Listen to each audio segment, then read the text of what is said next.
we're going to be talking about the airport master plan update first thing up.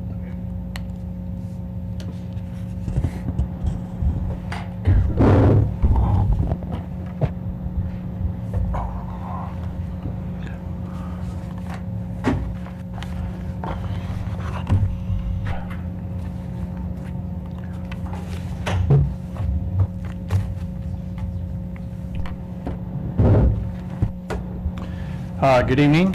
I'm Doug Jacobson, the city's Deputy Public Works Administrator for Transportation, and I'll introduce my counterpart here a little later in my presentation. We're here to talk about an update to the Renton Municipal Airport Master Plan, a project that is to be started later this fall. The existing master plan for the Renton Municipal Airport was completed in 1997. There was a partial update to it in the year 2009. Most of the capital projects that were recommended in the 2009 plan have been completed. It's now time to prepare an updated plan to guide the future of the Renton Airport. The new master plan will build on the airport's sustainability plan and efforts to maintain our lean operations, optimize use of the airport's limited footprint, and reduce, when possible, the environmental impacts of the airport. The plan will be prepared in consultation with the Federal Aviation Administration Seattle Airport's district office, which is located here in Renton. We are fortunate to have received an FAA grant that will provide funding for approximately 90% of the cost of preparing this updated master plan. But of course, with that funding also comes a very prescriptive list from the FAA of items that need to be included and studied when we're preparing a master plan. After publishing a request for qualifications and interviewing 3 consultant teams, we've made a recommendation for the city to retain a team led by the firm of Mead & Hunt. And with us this evening is the project manager for this effort, Ryan Hayes, and he'll share with you key elements of the master plan, our proposed public outreach strategy, and an overview of the timeline to complete the plan. Ryan's in town for tomorrow's RAC meeting to begin the process with RAC, and even though that the council's not considering the full contract for the master plan until your September meetings is when that's scheduled to come before you. Since the RAC meets quarterly and he's in town for that meeting tomorrow, we felt it would be good to I want to interrupt here and tell the public what RAC is. Oh, okay, sure, yes. RAC is the Renton Airport Advisory Committee, and it is a group of both airport tenants and neighborhood representatives that meet no less than quarterly to advise the airport on activities and make recommendations to the city council when issues or projects are referred to the RAC. Sorry.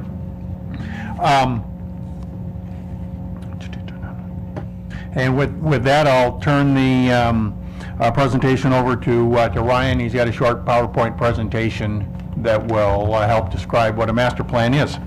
And then when he's done, I'd like to take 2 or 3 minutes to update the council on some of the projects and activities that have been ongoing at the airport. Thank you, Doug. It's great to be here. Just by way of introduction again, my name is Ryan Hayes. I'm with a consulting firm called Mead & Hunt. We're a national aviation consultancy. We have aviation offices in 9 cities throughout the country. We've just got a map here with a lot of the airports that we've worked at in the Northwest Mountain region specifically, but even in the Puget Sound region, we've got quite a bit of experience in many of the airports and helping them through their planning processes. We've got a team of sub-consultant firms as part of our team for this master plan to provide some specialty services like public outreach specifically, aeronautical survey work, environmental analysis, and financial analysis. We will be working closely with airport staff, and hopefully the Renton Airport will have a new airport manager fairly soon. You folks have been blessed by having Mr. Zuloff for as long as you did. We work with a lot of airport managers, and he was certainly very good at his job. And we'll also be working very closely with city staff, and as Doug mentioned, the RAC. Most airports do not have an advisory committee kind of already set up and established and meeting on a regular basis. So normally when we do a master plan, we set up a committee specifically for the master plan. So it's fantastic that the RAC is already organized, and I think everyone on the RAC is willing to help us through this planning process, so we will be meeting with them tomorrow. Just briefly, what an airport master plan is, kind of a master plan 101 for an airport. Doug mentioned it's a very prescriptive process. The FAA gives you 90% of the money to pay for this planning process, and they get a couple of important tools out of this. But you folks, as the owners and operators of the Renton Airport, get out of this planning process, you're going to get a decision-making tool that allows you to plan for the orderly development of the Renton Municipal Airport. It's going to inform management and operating policies. It's going to provide for the orderly development of airport facilities, and it's going to identify space for potentially needed facilities. That's really the core goal of the master plan process. For the FAA, they're going to get two things. They're going to get what's called an airport layout plan, which is literally nothing more than a single sheet of paper that shows all existing facilities at the airport and all planned facilities. The FAA is also going to get your capital improvement plan, which is your 20-year list of projects for the Renton Airport, and it allows them to help program and budget for what they need to do to support this airport for the next 20 years. The master plan is also going to provide input to a likely follow-on process, which is going to be the NEPA process, or the National Environmental Policy Act. It's also going to inform the State Environmental Policy Act. So in other words, we're going to examine the potential environmental impacts of any proposed development included in the master plan. And it's going to provide input to regional planning, transportation planning, and local land use planning. Just briefly, what an airport master plan is not, just to make it very clear, an airport master plan is not a business plan for the airport. It's not about operating the airport more efficiently. It's much more of a physical development plan. It's also not a noise study, not to say that we won't consider noise in everything we look at in this master plan. Obviously, we do not want to propose anything that increases the noise impact on the communities surrounding the airport or the neighborhoods surrounding the airport. We will consider noise in everything we recommend, but noise is not the focus of the study. The focus of the study is developing the airport to accommodate the needs of all users. So it's very much a physical development plan, reserve space and identify space for potentially needed facilities, a big focus on safety, but a focus on the entire comprehensive airport and all of its needs. This is a chart that includes our schedule for the project. The project elements are on the left side with the months and year. We anticipate about an 18 to 20 month planning process with these yellow bars indicating how long each various element is anticipated to take. The bottom of this chart includes some project milestones and documentation. There will be a series of working papers produced through the process, and we'll follow each working paper with a RAC meeting. So the process will be, we get through a step in the master plan, we produce a working paper, we send it to the RAC. we ask them to review and comment on it, and then we hold a RAC meeting to talk about it. And so that's kind of how the process will work. Doug mentioned that the airport undertook a sustainability management plan a couple of years ago that was also led by our firm. This master plan is an opportunity to revisit all those sustainability goals, revisit those metrics, see how the airport's doing in terms of meeting its sustainability goals, and potentially update some of these goals and objectives. It's a very good follow-on process to the sustainability planning that the city has already undertaken. Some of the additional key planning considerations in addition to sustainability include FAA Safety and Design Standards for airports, and I'll talk a little bit more about that one and why we're focusing on safety so much in a minute. But the second bullet is data collection and RNP procedures. This is specific to aircraft next-gen technology, and we want to take advantage and position the airport to take advantage of FAA technology and aircraft technology to have the latest and greatest approaches and departure procedures that both reduce environmental impacts of the airport and also reduce the noise impacts on neighbors. We're going to be looking at the southeast area. Specifically, some of the facilities in the southeast corner of the airport have reached the end of their useful life, and there's some redevelopment considerations that are going to be part of the planning process. And then again, the appropriate public and stakeholder coordination is something that we've worked really closely with city staff and airport staff to develop what we're calling a targeted public outreach. We're not going to have just huge public meetings and tell the public this is how it is. We're going to try to go to neighborhood meetings and try to coordinate with user groups and stakeholders and make sure that everyone feels like they have an engaged, active involvement in this planning process. I have a map here just again to talk about these FAA safety standards and what we're referring to as non-standard conditions. Specifically at the south end of the airport, I think you all are aware of the proximity of Airport Way to the end of the runway. And in recent years, the FAA has recommended more and more space be reserved off the ends of runways in the event that an aircraft would overrun the runway. And so we're going to be looking at how to meet those new standards at the Renton Airport. And it's not going to be easy given the physical challenges of the airport, the proximity of Lake Washington to the north end, the proximity of Airport Way to the south end. But I wanted to mention that the Renton Airport is not unique in that other airports have had to deal with this safety area condition before, and we've helped both Boeing Field and Payne Field through this in recent planning processes that we've conducted for both those airports. And in both those conditions, we couldn't afford to give up any runway length, but we still had to try and meet these safety area standards off the ends of the runway. So it's going to be very similar to the alternatives process that we go through for this master plan. And these are just a couple of graphics of Payne Field and Boeing Field and how we went through this same process with them, and they are both fully compliant with FAA safety area standards now.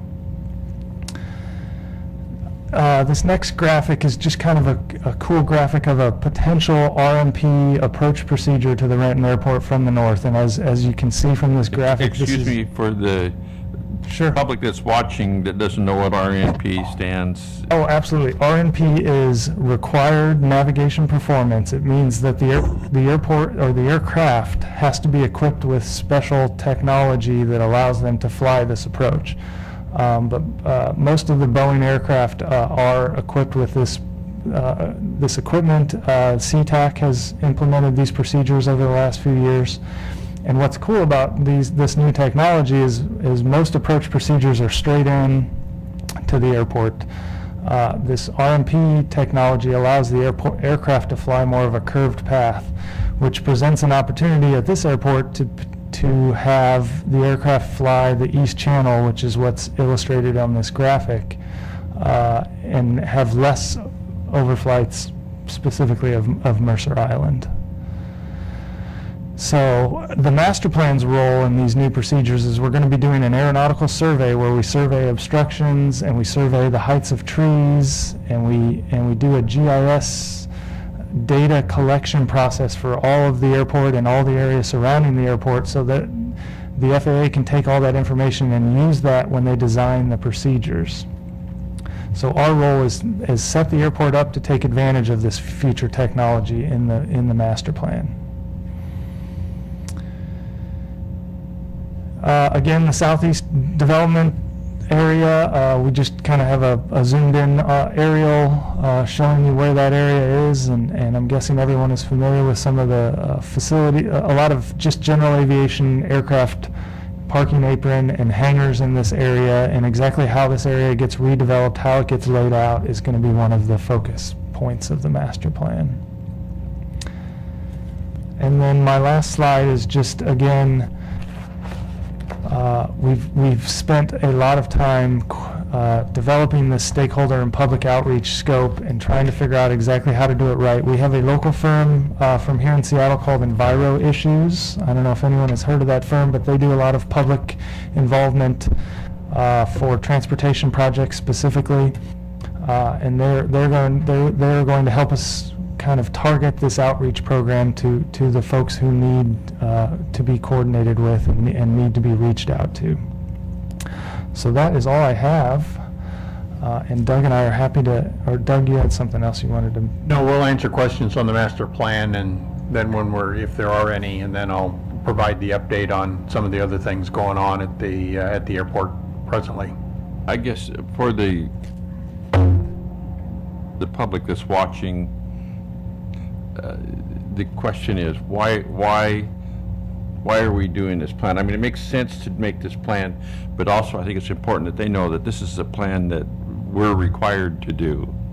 We're required to do it by FAA, and if you're going to get any FAA assistance for any projects, we have to have an adopted FAA-approved master plan, and FAA provides 90% funding for our large capital improvement projects. So It's a very good question. If the airport wanted to do a project and it was not shown on that airport layout plan, that single sheet of paper, then it's technically not eligible for FAA participation. So the idea is get the airport layout plan updated, get a project list updated, and have those both in FAA's hands. And the FAA recommends airports undertake a planning process at least every 10 years, more often if conditions change. So airports are constantly updating their master plans. That's a good question. Like I said, it made sense, and I've been on the transportation committee, so I understand that, but the general public Sure. yeah. doesn't understand those kinds of things. So Right. thank you for the explanation. Can I just ask? Sure. You're probably going to go into this in more detail with the RAC because they're more aware, but just briefly, at both the other airports, Payne and Boeing, Yes. did you have to acquire additional property to get to the new standards for the runway lengths? I believe the answer is no. At Boeing, we added some additional pavement and did what's called displace the thresholds a little bit farther. At Payne Field, we had to, I believe they owned all the property they needed, but the challenge at Payne Field was they had to extend the runway through some wetlands and had to do wetlands mitigation both on-site and off-site. But I believe both airports owned enough property to do their safety area fixes. It was just a matter of moving the runway and shifting the runway in both conditions. Because we don't, well, I guess we kind of own Airport Way, but... Yeah. Okay. And I know you'll get into more detail. Yes. Good. Well, it's nice to have you back and that you're so familiar. Well, thank you. That's in It's our nice to group. be back. No other questions? Then just give you a couple updates. We opened bid recently for the blast fence replacement, and Ben has been reviewing those bids, and we hope to have a recommendation to you before the end of the month for award of that project. The 820 building demolition project has been completed. If you've gone out to the airport recently, you'll see a nice gravel pad where that old building was. It had a few surprises, but no big surprises as it was being demoed in the case of hazardous materials. The Boeing company's North Bridge replacement project is going along well this summer, this fish window. They've completed all of the pile driving for their footings and the sheet piling, so there will still be some restrictions at the airport later this summer as crane activity goes on, but in terms of the activity that was causing excess noise, we really should be done with that for the project. Even next summer's work, the demolition of the temporary bridge will not be nearly as noisy as anything that has gone on previously. There in the southeast corner, the new building that Boss Air Ace Aviation is constructing, they have demoed the buildings to the west that they were taking down. They've poured new footings. Their new building should be delivered in a couple of weeks, and probably about 6 weeks from now, you will see the frame of the new building, and they feel they'll get that closed in before the bad weather this fall, so they'll be able to continue finishing the building through the winter. That seems to be going well on their end. And I don't have anything new to report concerning funding for the tower staffing and the new tower lease. I guess for the staffing, that's good news because all of the actions that have been taken by the Federal House and Senate have included full funding for the contract tower program at least through September of 2015. And we have no reason to believe that we won't be assured of full funding of the program at least through then. The new lease for the tower is in the FAA's court. They indicated to Ryan a couple months ago that they were coming up with a new lease document that they wanted to use for airports, and would Renton Airport like to be one of the first to review and comment on that lease. He told them yes we would, and we haven't heard from him for 2 months. But at least they haven't called Puget Sound Energy to tell them to turn off the power. They're still paying the energy bill. So that's my update. If there's no questions, well. Hey, you have another, a lease from the old Arrow hangar will be coming before the council. Yes, that, I believe, in fact, that lease is on the council's agenda tonight to refer to the Transportation Committee. Looks good. That's all I have. Anybody, any other questions? Thank you very much. Okay, thank Very you. informative. Thank you. And now we'll do Comcast.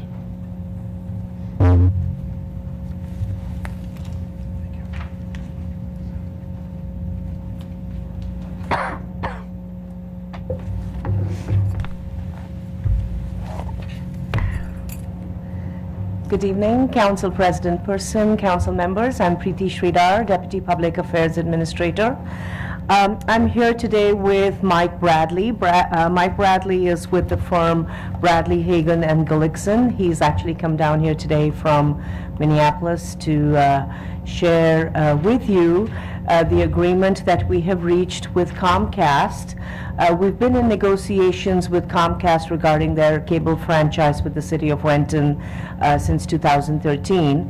Part of the focus and our strong position with regards to this negotiation has been to see what we can do that's best for the City of Renton, that's best for the residents of our community, but also work within the fairly stringent regulatory environment that's part of FCC as well as state and legislative rules that apply. We're here today to present to you the main highlights of the agreement and ask you to consider extending the franchise with Comcast for a period of 10 years. We've actually drawn up a new franchise agreement and not just a renewal as is of the previous ones. Once again, addressing the fact that there are some significant changes in the overall regulations and requirements when it comes to franchise. The current agreement that we have with Comcast expired June 14th of this year, so we've been operating on a month-to-month basis since then. We've been working with Comcast since definitely since early last year, might have been a little before that we started. Mike Bradley is very well known in the industry. He's a lawyer, legal representative, really, has all the expertise when it comes to franchise negotiations. He's done multiple negotiations for Seattle area cities and nationwide. And most importantly, he's been working with us since 2005, so he really understands what it is that we need from our community, for the franchise. So without anything further, I'd like to introduce again Mike Bradley, who will present to you the main points of our franchise with Comcast, and hope that we will have a public hearing tonight as well on the issue, and hope to be able to move forward with the, this agreement and the reading of the ordinance. Well, good evening, council members. I am very pleased to be in front of you again tonight, and it is an exciting time for Preeti and I to be recommending a new cable franchise for the city. And as she mentioned, this is the first time that the city has gotten a completely renewed cable franchise since 1993. So just as a matter of background, the city negotiated the last franchise in 1993 with TCI Cable. TCI subsequently was acquired by Comcast. That franchise was extended about 5 years ago after negotiations, where we negotiated several key deal points, and we also negotiated use of an institutional network that had been built for the city, and we secured the rights to use that network for the next 35 years back in 2007. It's important to know, because I think a lot of members of the public will ask, is this an exclusive franchise? Why can't somebody else come to town? And the answer is this is a non-exclusive franchise, and the city of Renton, in my opinion, would welcome any competitors that would like to do business in the city. As Preeti mentioned, I was engaged to do the renewal about a year and a half ago, and that I've been working with the city since about 2005. I'm a partner at the law firm of Bradley, Hagan & Gullickson. I'm also special counsel to a local law firm in Seattle called the Lighthouse Law Group that does municipal law here in the area.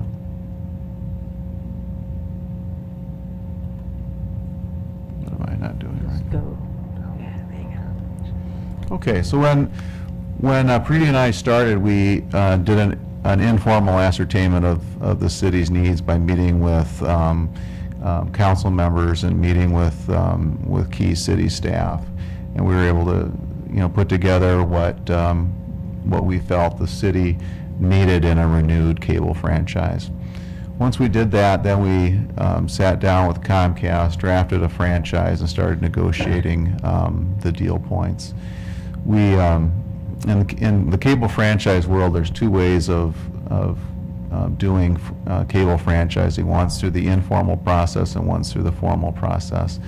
And we use the informal process, which is a much less expensive and less litigious way of negotiating a cable franchise. Oops, sorry. So we'll march through the various sections here. The first is the form of the franchise. As we mentioned, this is a modern franchise. It takes us out of 1993 and puts us into 2014. And it is consistent with other franchises with Comcast in the Seattle area. And as we've mentioned several times now, it replaces the old franchises. It also importantly preserves the deal points that were agreed to in 2008 through a settlement. So, like I said, we had negotiated some key terms there. Probably most importantly, we had negotiated the gross revenues definition, which is an important definition because that's what the city's franchise fees are based upon, as on Comcast gross revenues. We also had commitments by Comcast to certify regularly that the technical quality of the system met certain specifications. So all of those deal points that were made in 2008 are carried over into the new franchise. So I'll go through just very high level, section by section issues. I'm certainly not going through every single piece in this, I think, 45-page document, but I will go over some of the highlights. Section 1 has definitions, so they're all updated to be current with state and federal law. And importantly, I don't see any expected change in how Comcast pays franchise fees to the city. The grant of authority is to grant Comcast the privilege to use the public rights-of-way in order to provide cable service to the city residents. And that is a really big benefit to Comcast. If you can imagine a company coming in to provide services and having to acquire those rights-of-way by paying privately to get those to get that land to put their wires in to serve all the residents in the city. So when you talk about what's the benefit to Comcast, it's a huge benefit to Comcast to be able to use public property to serve their customers, and in return they pay a franchise fee to the city. The term of this franchise will be 10 years. As I mentioned, it's a non-exclusive cable franchise. Any cable operator that wants to provide service in the city can apply for a franchise here. We will also treat new entrants in a fair way to both Comcast and the new entrant. There's a section that relates to construction and maintenance of the cable system. It addresses relocations. It addresses how Comcast has to provide notice to homeowners when they're going to be constructing work. And it requires Comcast to follow all of the city's laws, local laws, on constructing in the public rights-of-way. There's service obligations for Comcast relating to standard installations for subscribers that actually exceed federal minimum standards, which a lot of cities don't actually get, but we were able to negotiate here. And a real significant benefit to the city, too, is getting complimentary cable service to all of the city buildings. And we get cable service and the equipment needed to receive that service. Our rate regulation authority currently is not very great. Congress has eliminated almost entirely local government authority to regulate rates, but we do reserve our rights to regulate rates, and that may change over the course of the next 10 years, but currently it's very limited. The franchise requires that Comcast provide the same rates throughout the city, so uniform rates throughout the city. And there's a low-income discount that's available to seniors and those who are disabled with limited income. The age for the seniors increased from 62 to 65 in this franchise, and that was to keep it consistent with other Comcast franchises throughout the area. Ours here in Renton was really the last one that was at 62, and so we gave in on that one. But it's still it is a nice benefit. It gives seniors and disabled people that have limited income a 30% discount on standard, the basic service tier, the limited cable package. And so when I say 30%, that sounds like that's a huge deal, and it is on that package, but it's the basic service tier package, so it's the $15 to $20 package. But I can tell you, a lot of people take advantage of that, and so we're happy that it's continuing. Excuse me? Anybody that's watching this and wants to take advantage of the senior or the disabled discount, they just call Comcast? No, there's actually a number through the city. It's 425-430-1395, and they will talk to somebody, and we'll get them an application, and they can apply. Okay. And worst case scenario, they can call the mayor's office, get Pretty, and she'll get them to the right I person. will get them the number and Thank you. refer them. That is correct. I have a question. You said it was 30% off the basic service. So if a senior disabled wants beyond that, they still get the 30% off whatever the basic is? And Yes, then they would that's a pay good question.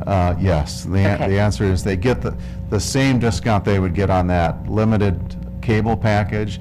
They'll get that same amount of discount off of whatever package that they're getting. That's good. So it doesn't mean to have the discount, you have to have that real basic. It just means if you ask for it, you can choose whatever you want, but then you will be eligible for whatever dollar amount that is. That's right. Okay. That's right. That's Very, important very to good know. point. It is important to know. One other piece that's important to know too is that if you're receiving a bundled packages of services, so Comcast will often, discount bundled packages of services. If you are getting a discount through Comcast already, they will not put that added discount on there. So you get one discount. Okay, Okay? thank you. Those are good questions, thank you. Consideration for the city is a 5% franchise fee. We receive those payments quarterly, and those are subject to audit. Comcast has to provide records as we request, and any franchise transfer has to be approved by the city. Excuse me. There's an insurance and indemnity section where Comcast has to maintain a certain levels of insurance to protect the city. And there's a system description and system facility section that incorporates the FCC technical standards, which are fairly lengthy. And like I had said earlier, they have to provide a certification to us that their cable system is in compliance with all applicable law, including the federal law. And that's something that most cities in this area do not have. That was something that we negotiated in 2008 and required that it be in this new franchise. There's some new and exciting developments in the PEG television section. PEG stands for Public Educational and Governmental Access. There are 3 PEG channels, channels 21, 26, and 77. The City of Renton programs channel 21. the educational access channel is 26, and the public access channel is channel 77. One exciting development is the addition of a HD channel for the city. So in addition to our 3 standard definition channels, we'll also be able to simulcast our channel 21 in high definition. And this is another one of those sections that not a lot of other cities have in this area. So it's, that was, I think, a big benefit to the city to get that HD channel, and it'll give Preeti and the communications folks an ability to use, as we upgrade our equipment here at the city, we'll be able to produce video in HD, and we'll be able to, I think in the future, stream video in HD, and then also have Comcast subscribers receive our channel in HD. If I may add to that, as Mike mentioned, we're one of very, very few cities that have been able to negotiate this with Comcast. As recently as 2 weeks ago, I had one of our neighboring cities ask me whether we had or not, and I was, I said, I didn't give the cart away, so they were trying and they didn't get that, so that's exciting.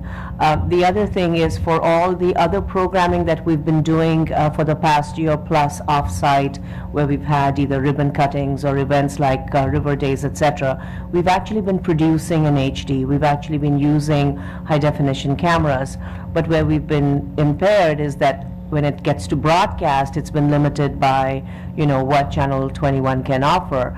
Now we will not only be able to use those high-quality productions and air, simultaneously on HD, we're also going to be working, and Mike will share further, so that council meetings will also be both produced with HD equipment and be able to be simulcast both. So this is really, going up a significant notch in terms of quality and production, and in some ways, a unique place for the city of Renton. Another a great improvement, I think, on PEG is the ability to include our programming on Comcast Electronic Programming Guide. So in the past, if you pulled up Channel 21 on, the menu function through your Comcast service, or maybe you have the tablet device or some other electronic device, if you pull up Channel 21, it'll say something like public access programming or PEG programming. Now the city will be able to provide our programming information, and it'll be included on all of those guides. So that's another new improvement, and it's also something that not a lot of other cities have yet. So that's a real benefit to the city, in my opinion. The financial support of PEG, there will be a per subscriber PEG fee of 35 cents per subscriber per month, and that can be used by the city to buy equipment and support its channel in that way. That's an increase from where it's at right now. Right now it's at 19 cents per subscriber per month, so it will go up slightly to 35 cents per month, but that really should allow the city to do a lot of things that it really needs to do is for upgrading its facilities to provide a good PEG channel. A new video server is needed. Cameras, microphones, those types of things can all be covered with that per subscriber fee. There's provisions for enforcement of the cable franchise in the event that Comcast is not in compliance, along with liquidated damages. Those were really noticeably absent from the old franchise. There's a provision to terminate the franchise, and then there's what I would call fairly boilerplate, general municipal cable contract provisions. And I think that brings us to the end, and our recommendation for you tonight is to, vote to approve the new cable franchise agreement with Comcast. We will be making one suggested change, and that's the name of the Comcast entity. Comcast just recently let me know that we need to insert a word, and if I can see what it is. It needs to say Comcast Cable Communications Management LLC, so their business entity needs to change. It's listed right now as Comcast Communications Management LLC, but, so we need to add that one word, but we can do that, I don't know if we do that later tonight, probably, unless there's a recommendation coming out of this body. I think Council President would make the request to change the name, Right. so, okay. As long as we're getting all this other stuff, we'll give them that. That's almost a scrivener's error. I think we could classify it under there, but the council could certainly give us authorization. Very good. Any other any questions? Thank you. Very, very thorough, very understandable presentation. I appreciate it. Good. And I know it is not easy to deal with a nationwide company that doesn't want to talk to us. So we really appreciate the hard work you put in it. And I think it's very successful that we got this. Thank you. Thank you very much. Council. And then guess who? Sunset Neighborhood Park Master Plan Update. Leslie's going to do a song and dance, so.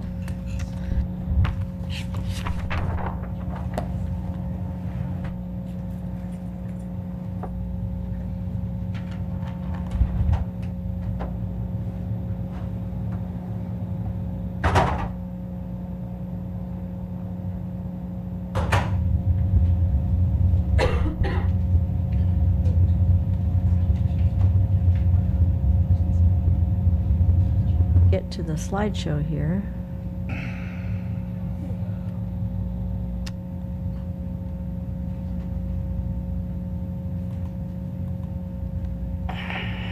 Try this again.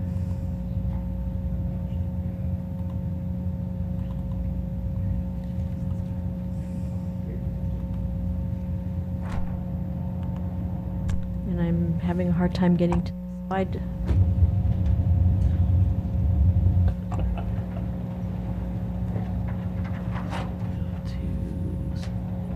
Slideshow. We're covering the Yeah. gamut tonight. We have transportation with the airport, we had utilities with the Comcast, and now we get community services and parks. I was going to suggest that I could Well-rounded. come down and help you with that. But everybody's going, no. We want to see it tonight. I know, thankfully, operating a computer is not my forte. You're better than I am. Good evening, Council President and members of the council. I want to thank you for providing the opportunity to give you briefing number 2 on the Sunset Neighborhood Park Master Plan. My name is Leslie Betlock with the Community Services Department. So a brief overview. The Sunset Neighborhood Park Master Plan is part of a much larger project area, and that's the Sunset Planned Action EIS area that includes the Hillcrest, or formerly Hillcrest School, Meadowcrest Elementary School, and North Highlands Neighborhood Center and Meadowcrest area to the north.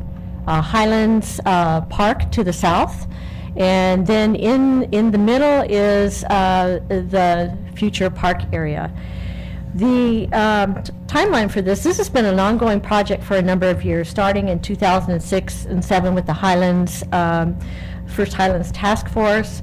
the community recommendations that were made by the Highlands Phase 2 Task Force in 2007 and 8, an EIS that was started in 2010 and completed in 2011 in partnership with the Housing Authority, and then a concept plan that was adopted as part of our Parks, Recreation, and Natural Areas Plan in the EIS in 2011. And I think something that's really exciting is I went back through to look at some of the projects that have been completed and or started since the EIS was adopted in 2011. The Glenwood Avenue Townhomes was completed in 2012. Kirkland Avenue Townhomes is under construction. Those are both RHA, Written Housing Authority projects. Meadowcrest Early Learning Center was completed in 2013 by the Renton School District. Our favorite, my favorite anyway, Meadowcrest Accessible Playground, and that was a huge partnership project that was completed in 2014. Harrington Avenue Green Connection, Surface Water Utility Department is the lead for that through a Department of Ecology grant. Should start construction this year. Regional Stormwater Facility, which will be co-located in the park, will be under construction in 2015. The new King County Library, the notice to proceed was issued, so construction will begin shortly, and it's a year of construction. And the neighboring Coal Pits mixed-use housing that adjoins the future library, estimated that it'll start 2015, and that's just a guess. So a lot of things are going on because of all of the partnerships and all of this long-term planning work. So related to the park master planning process, we formed an interdepartmental team and a stakeholder team, and we had meetings. And those meetings were to establish the park parameters. Parking lot location and configuration, accessibility to the park, the regional stormwater facility location, which actually shifted to the southeast corner of the park. And the main reason for those meetings was to identify desired park components. And this is something that's going to be coming up throughout this presentation, and it's a refinement of those desired park components through this process. We had our first open house meeting in May, and we used an extensive public process, mailed and emailed 3,000 invitations. They were completed in Spanish and in English, and used multiple communication methods. We had 17 people attend, as you might recall, but it was a very successful meeting. We had 2 interactive groups, and we asked a series of 4 questions, and we had 4, I'll call them bubble diagrams, and it was all about, the bubble diagrams are all about spatial relationships and circulation. And through the first open house meeting, there were 4 different named bubble diagrams. This is the preferred diagram that was developed, a culmination of the comments that were received from the interdepartmental team meeting, the stakeholder team meeting, and open house meeting number 1.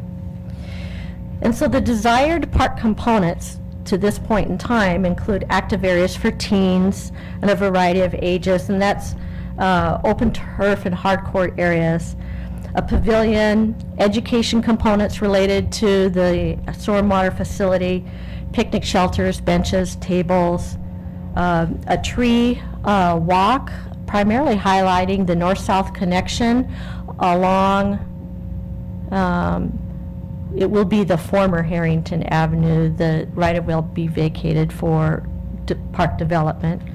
ADA accessibility and connectivity, a water feature, public art, and a perimeter walking loop. So there were actually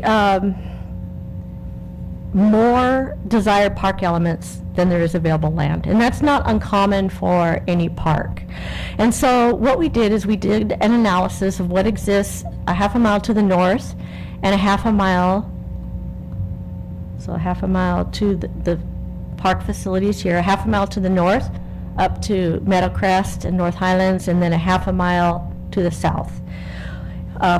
Focusing on hard court surface areas, sports field spaces, and community garden space. And so this slide represents what currently exists in those areas. And you can see that there are a lot of hard court surface areas and ball fields and soccer fields within a half mile to the north and to the south, with an identified area in the North Highlands for a potential community garden because there was a desire for community garden space. The only thing that that is not located in this planned action EIS area is an off-leash park, which is more consistent with a larger park, a community garden,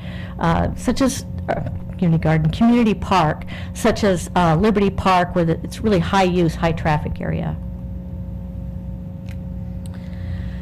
So all this information was used for the second open house meeting, which was held in June, and we used a similar format for reaching out to the public with multiple communication methods in Spanish and in English.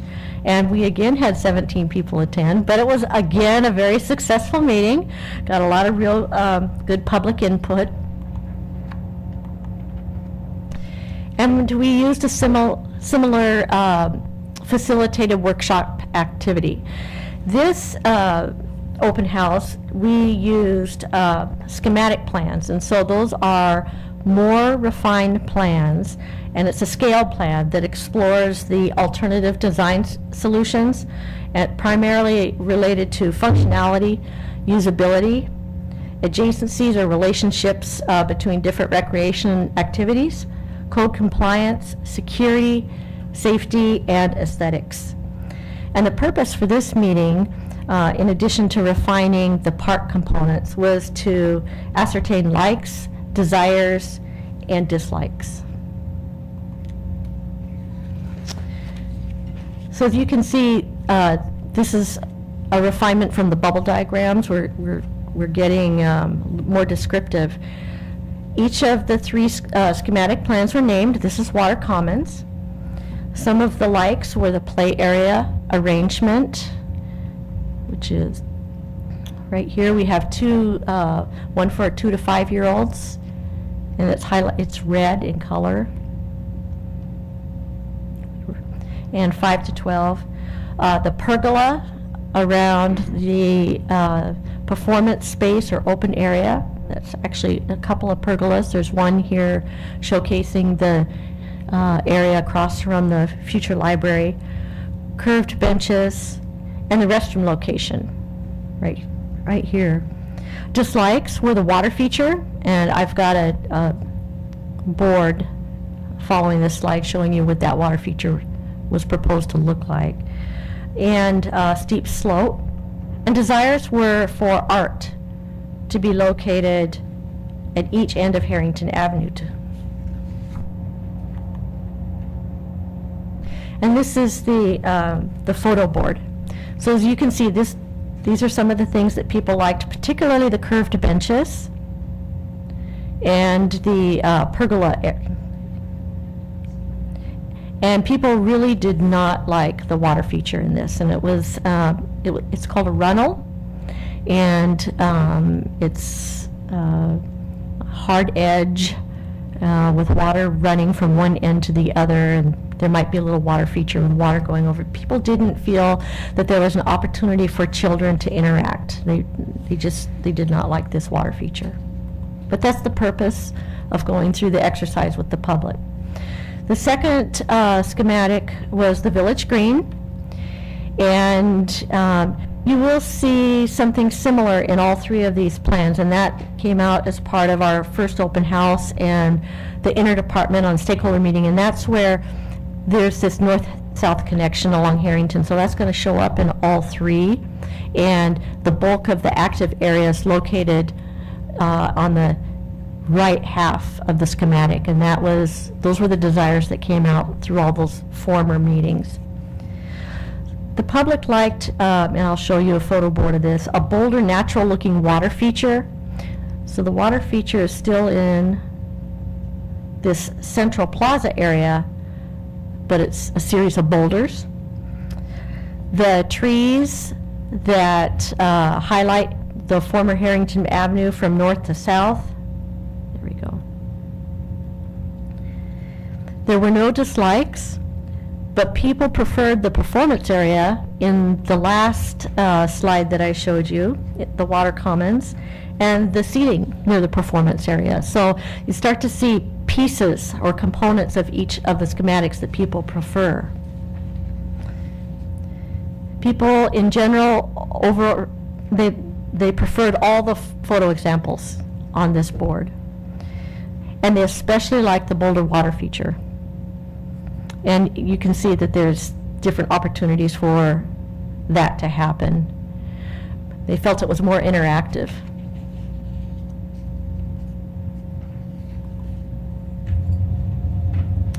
The third schematic plan was Vista Place. As you can see, it's much more formal, much more angular. The general park components, you've got the more active on the right half and the performance area and the grass areas on the left half. People enjoyed the seating throughout the park.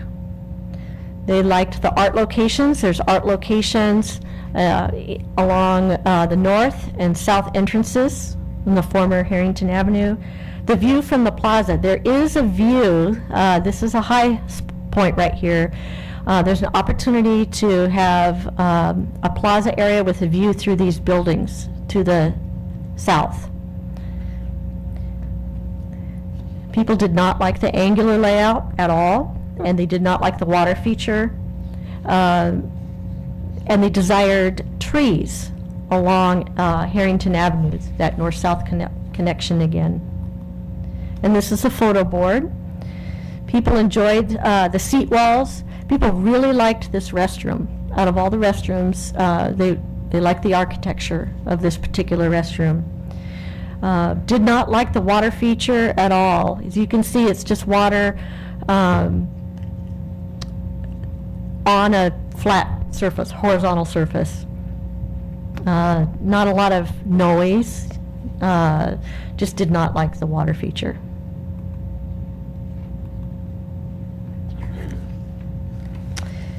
At the end, we got back to the group of people who participated, and there were some general park questions, and that's what we have listed up here.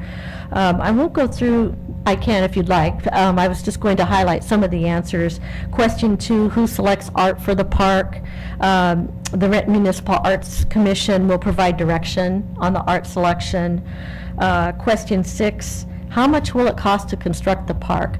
We made a conscious decision not to constrain people's creative juices in identifying what they would like to see in this master planning process. It's a real high-level process, and we did not want to limit the people. We will get to putting together a cost estimate, but we didn't include it as part of open house meeting number 2.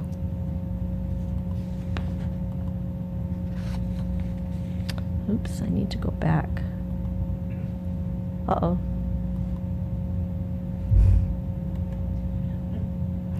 Okay, I'm going to figure out how to go back here. I missed a slide.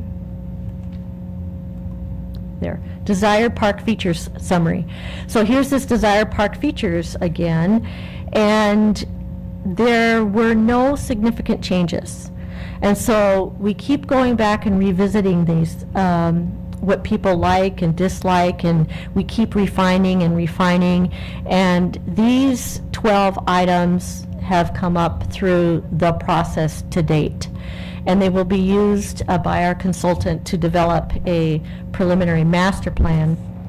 We presented this same presentation last week to our Parks Commission, and they didn't have any comments, and I want to pass that along to you as well.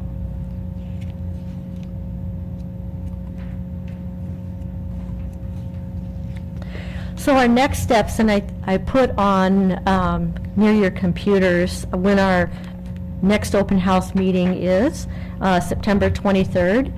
It's a Tuesday evening. It will again be held at McKnight Middle School from 6 to 8 p.m. to present the preliminary master plan, to receive more feedback. We'll take that to our Parks Commission and incorporate comments, and then we will follow through with a presentation to council for your review and comment and hopefully adoption.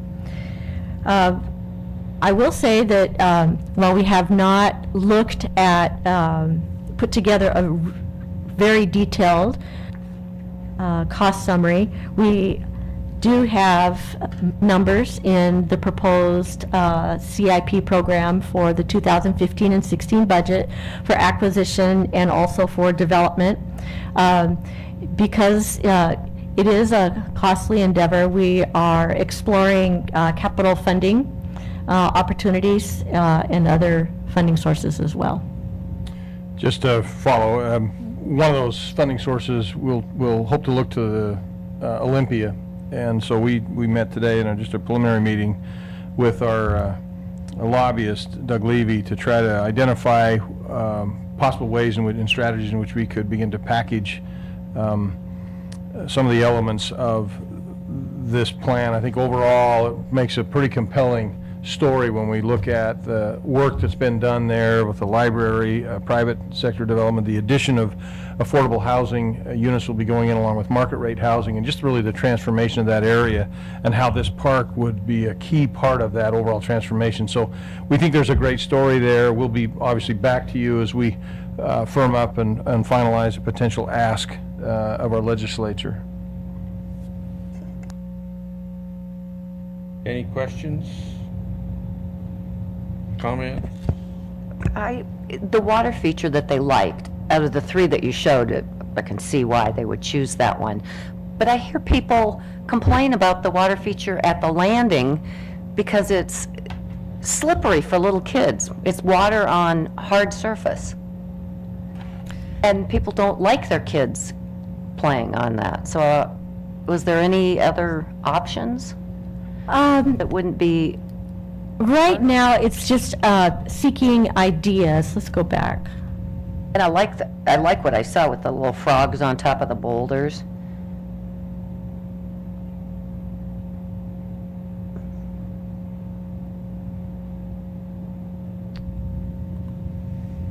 But if So in this, I have not personally seen the boulders, those sort of water features. I have actually seen a water feature such as this one here in the middle down in the city of Vancouver, Washington, and kids love it.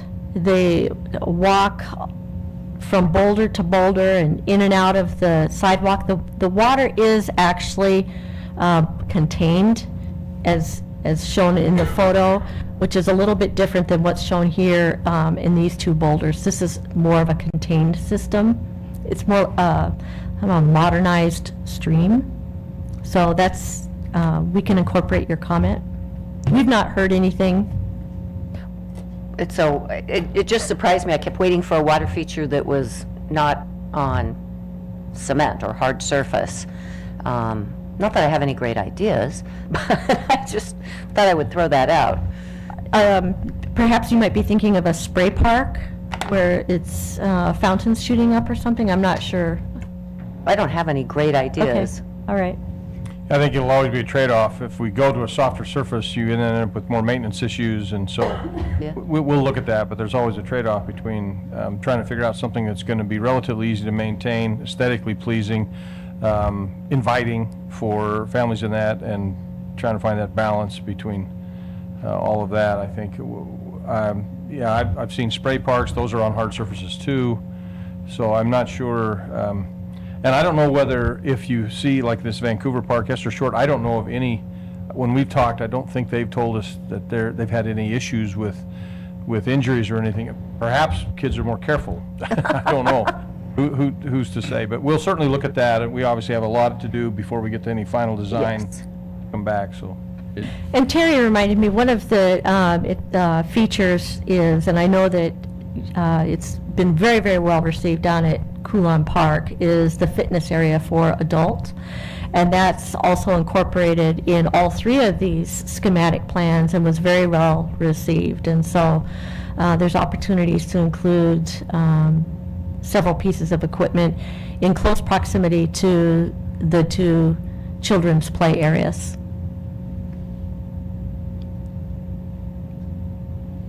I don't see any questions. Thank you again for Thank you. very informative presentation, and it's exciting if we can ever get the funding for this park. That is a big issue. But Leslie always seems to have a way of finding a grant or something to pull it out. And just about the time we say we're never going to get it, she comes Never in. says never. She never says never and comes up with something. So we really appreciate all your hard work. Thank you. I know that you guys have worked so hard on getting the information out, and I'm just thinking, September 23rd follows all those back-to-school things that are starting next week, you know, with open houses, with registration at McKnight the week before school starts. That just might be an opportunity. The school's up in that area before school starts to get some information to them. Does that make sense about the upcoming Yes. September 23rd open house? Yes. So we will be sending out email blasts and the invitations the week of September 8th. And so we'll be posting things up there the week, 2 weeks prior, 2.5 weeks prior, actually. So yes, Before school? the first week of school. First. Most maybe. parents are going to be at their school before school starts, So we can post it this week. because McKnight goes to register the week before, and that's when you have to go and buy everything, your ASB card and your yearbook and your PE and all that. Same at Hazen, and the elementary schools have an open house right before school opens. So we Just can, a thought. we can You know, post it this and week. since they're paying for all this stuff, and we give them this flyer and say it's free, they'll That'll really come. be excited to show up, because it's free. Thank you. Good suggestion. Okay, the next we have is regional issues and any updates that anybody may have. And I see we have Greg here and Chip and Craig. So you can ask them any questions you want about any of the building projects or road projects that are going on if they're at all interested. I did drive down the old Benson Highway again today.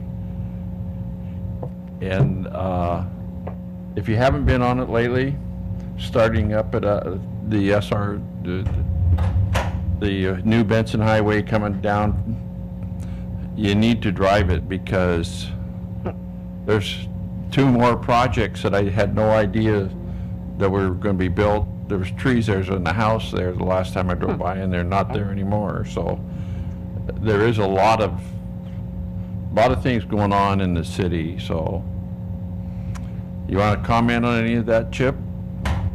Catch it. I'd love to catch Chip on it. While he's coming up, Mr. President, the other purpose of this is just to allow each of you to update each other on your regional issues. And I know Councilman Prince has been attending some absolutely compelling public issues committee meetings at suburban cities. It's probably just riveting topics there. that I got I'm nothing, happy to Jay. share with us. I got nothing, especially since we took the month off. Yeah. Just real quickly, as Council President Person indicated, there are a number of projects. These are predominantly multifamily projects. The 3 big projects as you go up Old Benson there are that are oriented towards the Benson Highway are multifamily projects. I should indicate 2 of those do have a mixed-use component to them, though, so there will be some ground floor commercial. The one project, Eagles Landing, done by Chris Kruga, the first one as you're going up the hill there, actually it was done as part of a planned urban development, and there's going to be community gathering spots there. They have actually worked with the Arts Commission and the city as part of the planned urban development to create some public benefit to that project that'll serve the larger community. They have a little pavilion that there's going to have as part of that project for outdoor theater and such. So it's really, it's going to be an interesting project as that one comes along. The other one that's interesting is you move further up Benson towards where the old, right next door to where the old fire station is, a project called Fieldbrook Commons there, and another multifamily project done through a planned urban development. And one of the interesting things about that is the amount of environmental protection and additional wetlands they've created on that site to mitigate for some of the loss of the smaller wetlands in the front. But really, they're going to have a community center as part of that project, as well as a trail system that goes back into the wetlands that are on the far corner of the property. I encourage any of you, as you're going up there, there's a road that goes down the side of that, perpendicular to the old Benson Highway there. Go back in there and actually look at the environmental restoration work that's going on there that will be accessible to the public as well as a community center.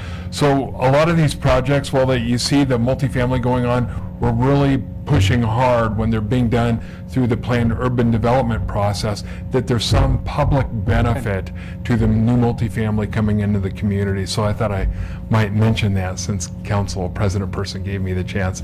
And then continuing around the corner there, and you've seen the new CVS store. I will share with you, as I've done in the past, we spent a lot of time working on the design of that. That had a lot of design challenges, being that it was down in a hole there, to get it to work well. But again, part of the public benefit here, one of the things, and Jay noted it right away, is there's a 12-foot wide sidewalk along the Benson Highway there. That's because that's a mixed-use trail. That's part of our Parks Department, Community Services, Parks, and Transportation. Our Bikes and Trails Master Plan identified that as one of our corridors for mixed-use trails. So as new development comes in, that was really the opportunity to identify that 12-foot wide sidewalk that serves as a mixed-use trail for the community. And we'll get that incrementally as new development happens, or we do transportation projects in the area as well. So just a few things to note along that corridor. I think there's a third development on the old Benson, right in between the Karuga development and the other one. I think that's single family, isn't it? Yeah, there's a single family one, yeah, and you can see that. That was the one that comes right up to the road there. That's and then the old Presbyterian church is being redeveloped. Yeah. As well. Yeah. Is the church being redeveloped, or it's going to? It's not being torn down, I understand. It's being redeveloped. Is that, I'm looking at. It looks like they're tearing it down when you go by it. I'm trying to remember what that one is. Well, I think there's two churches up there. The Old Village Chapel. Which Oh, is- that's right, that's what it is. Yeah, that's being converted to a school, that's right, Oh, okay. yeah. Which one is? The Old Presbyterian Church? The big church on the right there is going to become a school. Yeah, Not a public school. no. Do we know what kind of Yeah. school? You know, I will go back and get the information on that. No, that's- I'll provide that that's to the okay. council. That's glad to. That's really interesting. Yeah. Because that is a major, if you look at the equipment they have in there, that's a major project they're doing. Interesting. Anything else you want to tell us? Any other questions you might have? I will say, there's so much going on right now, and I know we've been saying that, but we've got a lot going on. We're really getting close to having the hearing for the second and main project, and we're really close to final designs for that, getting that ready for hearing examiner this month. Southport project with the hotel still moving forward. I've got a meeting tomorrow working through some of the final issues on that tomorrow morning, but that's still a go. As well as, interestingly enough, the property owner that bought the property next to the Puget Western site across from Coulon Park, they're still interested in doing a hotel there. As you remember at the council retreat, we talked about that being not a high-end hotel. They were talking about it being one of the lower-end hotels. They're actually considering changing the branding. If you remember, we talked about really pushing back in terms of getting kind of the quality amenities and designs that we were looking for, especially in that corner of the city across from Coulon Park. And the developer now is looking at coming back with rebranding it and looking at doing a higher quality hotel possibly there instead of one of the lower brands that they were considering earlier. So, Yeah, if you've been out on the Maple Valley Highway, the bridge is gone, the Riverview Bridge is out, and we're working on that. That project will continue until we get ourselves out of the fish window in a few weeks, and then we'll look forward to phase 2, which will be replacing the bridge middle of next summer. So lots of work there. The libraries, you can see those going through. That's pretty amazing to look at the Cedar River Library and envision what that's going to look like. You get a much better sense of how open that'll be, because that'll virtually be all glazing when they get it all done. So it's just going to be really, really exciting, I think, when finished. And they haven't started staging at the Highlands, have they yet? I haven't been up there to see if they've started the. And I guess that's the other question is, the Highlands Library, I thought Leslie said they were getting ready to start building it? Or, I thought she said 2015. no, we're just, yeah, we have the permits, but we haven't started, so they'll be going to bid then? going to bid here. Well, they've been to bid. The Highlands Library's been bid. And that is, I think KCLS was just completing, along with our review, determine that the low bidder, my understanding is the same company that's doing the Cedar River Library. So it's a matter of then just them getting all the I's dotted and T's crossed, and we should be ready to go. And did the bid come in as good as the? Did not come in as good as Cedar River Library. However, between the two projects, we're still within budget. We'll see. It's a little higher. It was not as high as the. You remember we had the estimator come in, and he thought it might be quite a bit higher. The bids came in higher than the engineer's estimate, but not as high as the estimator had predicted. So we have savings from the Cedar River may help us on the Highlands. We'll watch and see. It depends a lot on now. We're fine unless there's a number of change orders. So if things happen, there's no surprises in the Highlands, we should be okay. Great. Question? Go ahead. A question that I get quite often is, what about the old Panabode site? Yeah. And we know Vulcan pulled back from the idea of a hotel, and it's a great place for their employee parking during training camp, but other than that, it just kind of sits there. yeah, we have been in pretty constant contact. Cliff Long, our economic development director, has been talking to representatives from Vulcan almost every month. Wow. We're pushing on that, trying to get them motivated. They did a feasibility analysis on the site, and they spent a considerable amount of time looking at what the marketability of the property was in terms of different mix of uses and what the highest and best use of the property might be. I can't say too much, but there's some discussion. They're looking real hard at, I can just say, for right now, they're looking really hard at that site, what the optimum development potential is of the site. And as they finish up a lot of the things that they're doing around King County, there is more focus, it appears, from our point of view, on really doing something on that site. And they will be, frankly, a great partner for the city to work with in redeveloping that site. But right now, they're just doing a lot of internal analysis and haven't made any commitments to us yet. But we're fostering that relationship and working with them as closely to provide any support we can in helping advance the redevelopment of that site. Good. I think that's important for the public to know, because it's sat for so long and doesn't look any different than when it was abandoned how many years ago. So I think that's why people keep questioning it. So thank you. That's encouraging, just that they're looking at it again. Good. Yeah, they've spent significant time and resources just doing their market analysis on this site. So The recession really slowed a lot of stuff down. There was a lot more interest up in that area in 2007 and 2008, and things just got slowed way down. So now the market's beginning to pick up again, and we're starting to see more interest in some of these sites that we hadn't had a lot of activity on for the last 5 years. I don't have any more. Do you want me to talk about the ad hoc, SCA, RTC? Sure.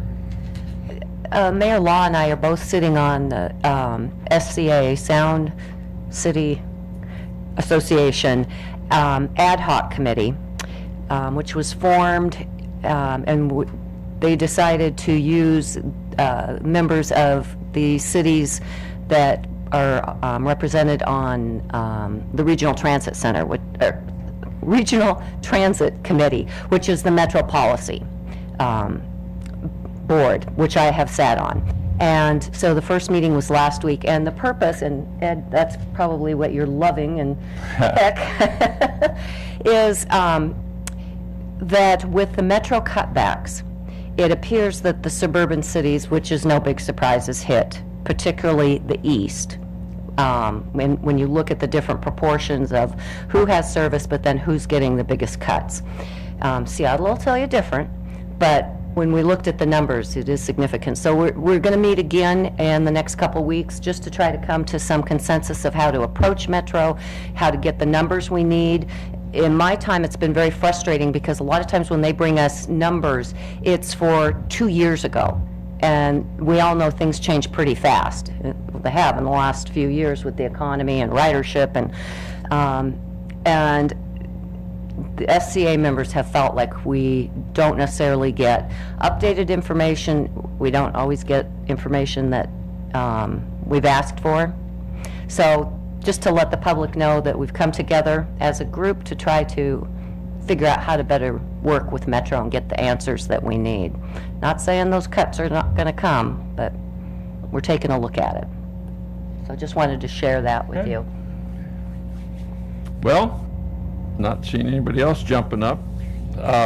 Thank you, Chip, and everybody for great, but I think it's important, Chip, and that's why I really appreciate your willingness to be called upon impromptu, that not only the council knows what's going on, but the public as they drive by these sites and know that there's been a lot of due diligence put into them before we get to breaking ground. So I thank you, and I thank everybody. Oh, Randy's got a Can I, question. just one Sure. quick, can we talk quickly about Coolon Park, the swimming beach closure? I don't know if That's a you're good one. prepared to That's a talk. good topic. Yeah, so I was trying to remember, I thought, it seemed like a couple years ago or something, we had several of these, and then I think it wasn't as bad last year, but I was curious, like, do we have any insight into?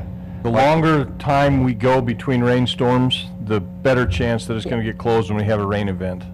And Oh, okay. That's not always pleasant, but you have That's weeks or insightful. months of oil and dead animals and anything else that accumulates in gutters and everything else. And then you have a storm event that gets washed down into the storm system and eventually finds its way to I see. Johns Creek, and which empties right next to the swimming beach. I see. That's actually the most straightforward explanation I've ever heard for why that. So you can almost anticipate it. When we're tested after a large rain, our fecal count is way up higher. Okay, So they tested today, we'll know tomorrow if we're back open. I see. And so it's linked to having rain. As close as we can tell. Roadkill or whatever. That watching, and if we could figure out a way to diaper pigeons and seagulls, that'd be help too. But there's a lot of bird poop that gets washed down there. I'm pretty technical in my analysis. Actually, you Terry's much put it more in a way that I diplomatic can about it. understand it. so I Exactly. appreciate it. I see. I have nothing to add to that. Okay, and so it'll be back open in a day or two, it sounds like. It may be open even tomorrow. We'll know that we would have got the results tomorrow morning. Okay. But there have been guards there, even though it's not open, Absolutely. to keep people out. We run the guards the same as our regular schedule, which says 12 to 8, so the lifeguards are on duty, and we still have other events and groups using the park. So Kennydale Beach is still open, as is the pool. Mm-hmm. And there's nothing we can ask the public to do in the future special to try and help? Out there. Well, No. quit feeding the ducks and the geese, Yeah. and the seagulls, Don't hit any raccoons. Yeah. Might be near. If you hit something on the road, clean it Pick it up. up. Yeah. We've actually done much better the last few years, Yeah. and this year's been Yeah. extremely dry, but a large rain after a really dry period makes it a little more difficult Okay, for us. yeah, good. I appreciate that explanation. Question. Yeah. Anything else for good and welfare? In that case, Committee of the Whole is adjourned until we meet as a council at 7.